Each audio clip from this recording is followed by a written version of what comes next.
The fifth book. 1. In the morning when thou findest thyself unwilling to rise, consider with thyself presently it is to go about a man's work that I am stirred up. Am I then yet unwilling to go about that for which I myself was born and brought forth into this world? Or was I made for this, to lay me down and make much of myself in a warm bed? Oh, but this is pleasing. And was it then for this that thou wert born, that thou mightest enjoy pleasure? Was it not in very truth for this that thou mightest always be busy and in action? Seest thou not how all things in the world besides, how every tree and plant, how sparrows and ants, spiders and bees, how all in their kind are intent as it were orderly to perform whatsoever, towards the preservation of this orderly universe, naturally doth become and belong unto them? And wilt thou not do that which belongs unto a man to do? Wilt not thou run to do that which thy nature doth require? But thou must have some rest. Yes, thou must. Nature hath of that also, as well as of eating and drinking, allowed thee a certain stint. But thou gest beyond thy stint, and beyond that which would suffice, and in matter of action there thou comest short of that which thou mayest. It must needs be, therefore, that thou dost not love thyself. For if thou didst, thou wouldst also love thy nature, and that which thy nature doth propose unto herself as her end. Others, as many as take pleasure in their trade and profession, can even pine themselves at their works and neglect their bodies and their food for it. And doest thou less honor thy nature than an ordinary mechanic his trade, or a good dancer his art, than a covetous man his silver and vainglorious man applause? These to whatsoever they take in affection can be content to want their meat and sleep to further that every one which he affects. And shall actions tending to the common good of human society seem more vile unto thee or worthy of less respect and intention? 2. How easy a thing it is for a man to put off from him all turbulent adventitious imaginations, and presently to be in perfect rest and tranquillity. 3. Think thyself fit and worthy to speak or to do anything that is according to nature, and let not the reproach or report of some that may ensue upon it ever deter thee. If it be right and honest to be spoken or done, undervalue not thyself so much as to be discouraged from it. As for them, they have their own rational overruling part and their own proper inclination, which thou must not stand and look about to take notice of, but go on straight, whither both thine own particular and the common nature do lead thee. And the way of both these is but one. 4. I continue my course by actions according to nature until I fall and cease, breathing out my last breath into that air by which continually breathed in I did live. And falling upon that earth, out of whose gifts and fruits my father gathered his seed, my mother her blood, and my nurse her milk, out of which for so many years I have been provided, both of meat and drink. And lastly, which beareth me that tread upon it, and beareth with me that so many ways do abuse it, or so freely make use of it, so many ways to so many ends. 5. No man can admire thee for thy sharp acute language, such is thy natural disability that way. Be it so.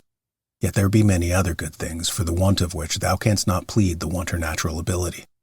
Let them be seen in thee, which depend wholly upon thee: sincerity, gravity, laboriousness, contempt of pleasures.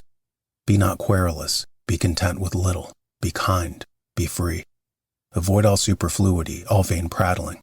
Be magnanimous. Doest thou not perceive how many things there be which, notwithstanding any pretense of natural indisposition and unfitness, thou mightest have performed and exhibited, and yet still thou doest voluntarily continue drooping downwards?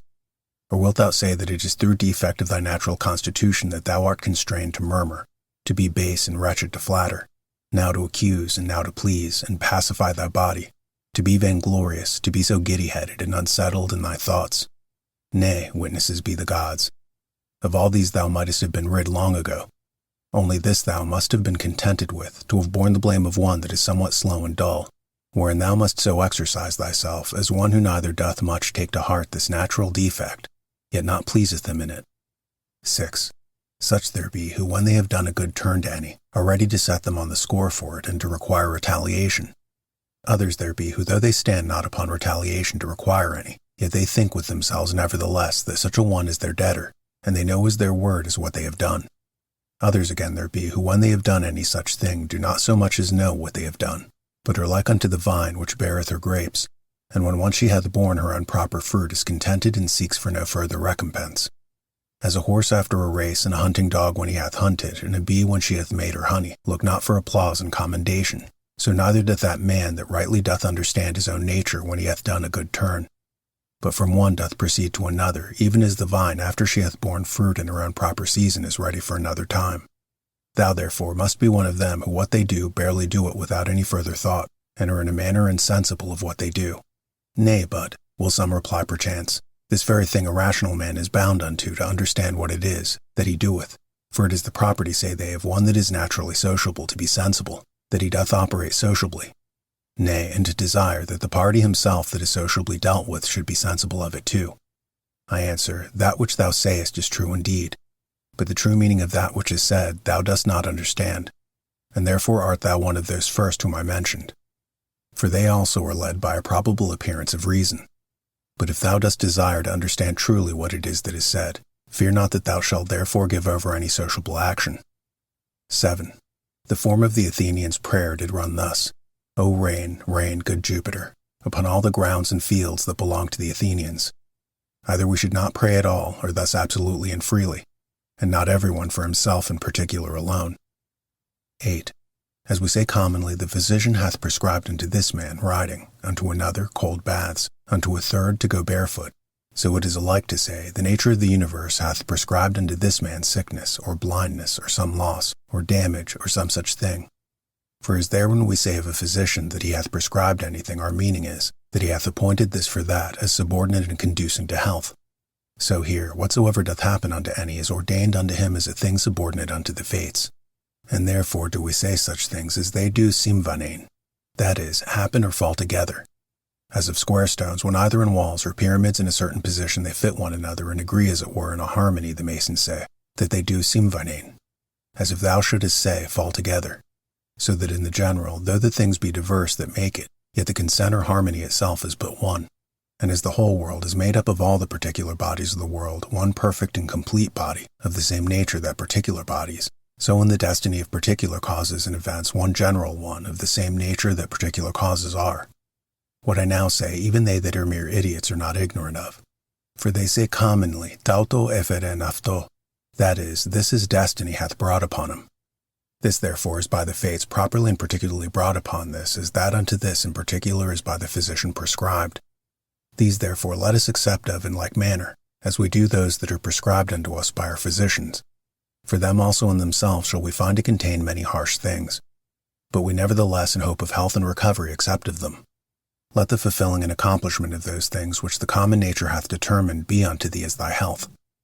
Accept then, and be pleased that whatsoever doth happen, though otherwise harsh and unpleasing, as tending to that end, to the health and welfare of the universe, and to Jove's happiness and prosperity. For this whatsoever it be should not have been produced had it not conduced to the good of the universe. For neither doth any ordinary particular nature bring anything to pass that is not to whatsoever is within the sphere of its own proper administration and government agreeable and subordinate. For these two considerations, then, thou must be well pleased with anything that doth happen unto thee. First, because that for thee properly it was brought to pass, and unto thee it was prescribed, and that from the very beginning by the series and connection of the first causes it hath ever had a reference unto thee. And secondly, because the good success and perfect welfare, and indeed the very continuance of him that is the administrator of the whole, doth in a manner depend on it. For the whole, because whole therefore entire and perfect, is maimed and mutilated, if thou shalt cut off anything at all, whereby the coherence and contiguity as of parts, so of causes is maintained and preserved, of which certain it is that thou doest as much as lieth in thee, cut off, and in some sort violently take somewhat away as often as thou art displeased with anything that happeneth. 9.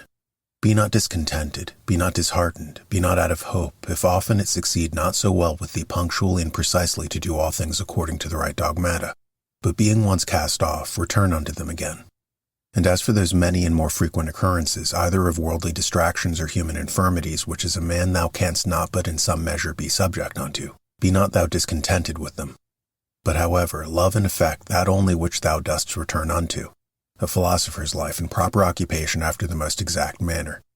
And when thou dost return to thy philosophy, return not unto it as the manner of some is, after plain liberty as it were to their schoolmasters and pedagogues, but as they that have sore eyes to their sponge and egg, or as another to his cataplasm, or as others to their fomentations. So shalt not thou make it a matter of ostentation at all to obey reason, but of ease and comfort. And remember that philosophy requireth nothing of thee but what thy nature requireth. And wouldest thou thyself desire any that is not according to nature? For which of these sayest thou? That which is according to nature or against it is of itself more kind and pleasing. Is it not for that respect especially the pleasure itself is to so many men's hurt and overthrow most prevalent, because esteemed commonly most kind and natural? But consider well whether magnanimity rather, and true liberty, and true simplicity, and equanimity, and holiness, whether these be not most kind and natural? And prudency itself, what more kind and amiable than it, when thou shalt truly consider with thyself what it is through all the proper objects of thy rational intellectual faculty currently to go on without any fall or stumble? As for the things of the world, their true nature is in a manner so involved with obscurity that unto many philosophers, and those no mean ones, they seemed altogether incomprehensible. And the Stoics themselves, though they judged them not altogether incomprehensible, yet scarce and not without much difficulty comprehensible, so that all assent of ours is fallible. For who is he that is infallible in his conclusions? From the nature of things, pass now unto their subject and matter. How temporary, how vile are they, such as may be in the power and possession of some abominable loose liver, of some common strumpet, of some notorious oppressor and extortioner. Pass from thence to the dispositions of them that thou doest ordinarily converse with. How heartily do we bear, even with the most loving and amiable, that I may not say how hard is it for us to bear even with our own selves in such obscurity and impurity of things, in such and so continual a flux both of the substances and time, both of the motions themselves and things moved. What is it that we can fasten upon, either to honor and respect especially, or seriously and studiously to seek after? I cannot so much as conceive, for indeed they are things contrary. 10. Thou must comfort thyself in the expectation of thy natural dissolution, and in the meantime not grieve at the delay, but rest contented in those two things. First, that nothing shall happen unto thee which is not according to the nature of the universe. Secondly, that it is in thy power to do nothing against thine own proper God and inward spirit, for it is not in any man's power to constrain thee to transgress against him. 11. What is the use that now at this present I make of my soul? Thus from time to time and upon all occasions thou must put this question to thyself. What is now that part of mine which they call the rational mistress part employed about? Whose soul do I now properly possess? A child's, a youth's, a woman's, or a tyrant's? Some brute or some wild beast's soul? 12. What those things are in themselves, which by the greatest part are esteemed good, thou mayest gather even from this. For if a man shall hear things mentioned as good, which are really good indeed, such as are prudence, temperance, justice, fortitude, after so much heard and conceived, he cannot endure to hear of any more. For the word good is properly spoken of them. But as for those which by the vulgar are esteemed good, if he shall hear them mentioned as good, he doth hearken for more. He is well contented to hear that what is spoken by the comedian is but familiarly and popularly spoken, so that even the vulgar apprehend the difference. For why is it else that this offends not and needs not be excused, when virtues are styled good? But that which is spoken in commendation of wealth, pleasure, or honor, we entertain it as merrily and pleasantly spoken. Proceed further and inquire further whether it may not be that those things also which were mentioned upon the stage were merrily, and with great applause of the multitude, scoffed at with this jest, that they that possessed them had not in all the world of their own, such was their affluence and plenty, so much as a place where to avoid their excrements. Whether, I say, those ought not also in very deed to be much respected and esteemed of, as the only things that are truly good. 13. All that I consist of is either form or matter. No corruption can reduce either of these unto nothing. For neither did I of nothing become a subsistent creature. Every part of mine, then, will by mutation be disposed into a certain part of the whole world, and that in time into another part, and so in infinitum. By which kind of mutation I also became what I am, and so did they that begot me, and they before them, and so upwards in infinitum. For so we may be allowed to speak, though the age and government of the world be to some certain periods of time limited and confined. 14. Reason and rational power are faculties which content themselves with themselves and their own proper operations. And as for their first inclination and motion, that they take from themselves. But their progress is right to the end and object which is in their way, as it were, and lieth just before them, that is, which is feasible and possible, whether it be that which at the first they propose to themselves or no. For which reason also such actions are termed katorthoses, to intimate the directness of the way by which they are achieved. Nothing must be thought to belong to a man which doth not belong unto him as he is a man. These, the events of purposes, are not things required in a man. The nature of man doth not profess any such things. The final ends and consummations of actions are nothing at all to a man's nature. The end, therefore, of a man, or the summum bonum whereby that end is fulfilled, cannot consist in the consummation of actions proposed and intended. Again, concerning these outward worldly things, were it so that any of them did properly belong unto man, then would it not belong unto man to condemn them and to stand in opposition with them? Neither would he be praiseworthy that can live without them, or he good, if these were good indeed. who of his own accord doth deprive himself of any of them. But we see contrariwise, that the more a man doth withdraw himself from these wherein external pomp and greatness doth consist, or any other like these, or the better he doth bear with the loss of these, the better he is accounted. 15. Such as thy thoughts and ordinary cogitations are, such will thy mind be in time. For the soul doth, as it were, receive its tincture from the fancies and imaginations. Diet, therefore, and thoroughly soak it with the assiduity of these cogitations. As for example, wheresoever thou mayest live, there it is in thy power to live well and happy. But thou mayest live at the court, there then also mayest thou live well and happy. Again, that which everything is made for, he is also made unto that, and cannot but naturally incline unto it. That which anything doth naturally incline unto, therein is his end. Wherein the end of everything doth consist, therein also doth his good and benefit consist. Society therefore is the proper good of a rational creature. For that we are made for society, it hath long since been demonstrated. And can any man make any question of this, that whatsoever is naturally worse and inferior is ordinarily subordinated to that which is better? And that those things that are the best are made one for another? And those things that have souls are better than those that have none? And of those that have, those best that have rational souls? 16. To desire things impossible is the part of a madman. But it is a thing impossible that wicked man should not commit some such things. Neither doth anything happen to any man which in the ordinary course of nature is natural unto him doth not happen. Again, the same things happen unto others also. And truly, if either he that is ignorant that such a thing hath happened unto him, or he that is ambitious to be commended for his magnanimity can be patient and is not grieved, is it not a grievous thing that either ignorance or a vain desire to please and to be commended should be more powerful and effectual than true prudence? As for the things themselves, they touch not the soul, neither can they have any access unto it, neither can they of themselves any ways affect it or move it. For she herself alone can affect and move herself, and according as the dogmata and opinions are which she doth vouchsafe herself, so are those things which as accessories have any coexistence with her. 17. After one consideration, man is nearest unto us, as we are bound to do them good and to bear with them. But as he may oppose any of our true proper actions, so man is unto me but as a thing indifferent, even as the sun or the wind or some wild beast. By some of these it may be that some operation or other of mine may be hindered.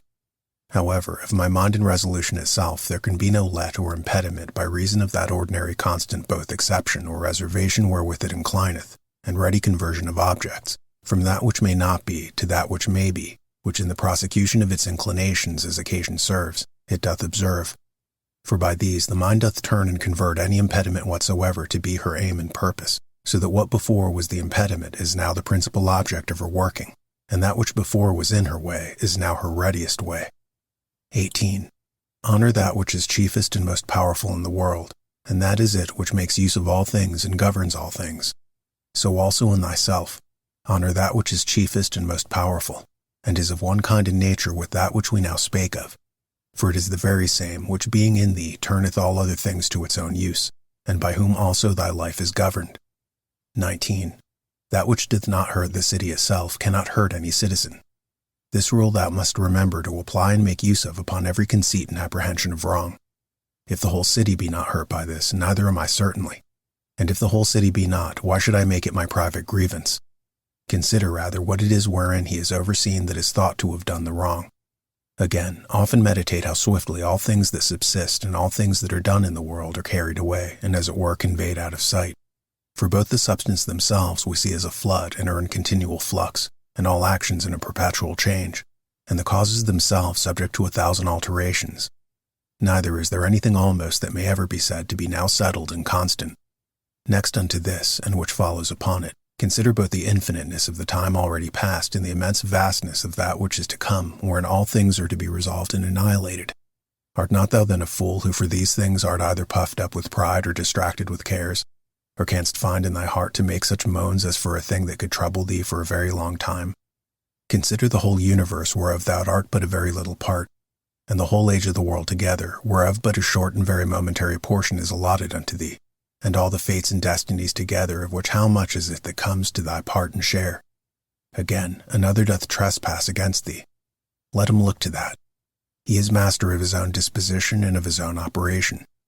I for my part am in the meantime in possession of as much as the common nature would have me to possess, and that which my known nature would have me do, I do. 20. Let not that chief commanding part of thy soul ever be subject to any variation through any corporal either pain or pleasure. Neither suffer it to be mixed with these, but let it both circumscribe itself and confine those affections to those other proper parts and members. But if at any time they do reflect and rebound upon the mind and understanding, as in a united and compacted body it must needs, then must thou not go about to resist sense and feeling, it be natural. However, let not thy understanding to this natural sense and feeling, which whether unto our flesh pleasant or painful, is unto us nothing properly, add an opinion of either good or bad, and all is well. 21. To live with the gods, he liveth with the gods, who at all times affords unto them the spectacle of a soul, both contented and well pleased with whatsoever is afforded or allotted unto her, and performing whatsoever is pleasing to that spirit, whom, being part of himself, Jove hath appointed every man as his overseer and governor. 22. Be not angry neither with him whose breath, neither with him whose armholes are offensive. What can he do? Such is his breath naturally, and such are his armholes. And from such an effect and such a smell must of necessity proceed. Oh, but the man, sayest thou, hath understanding in him, and might of himself know, that he by standing near cannot choose but offend.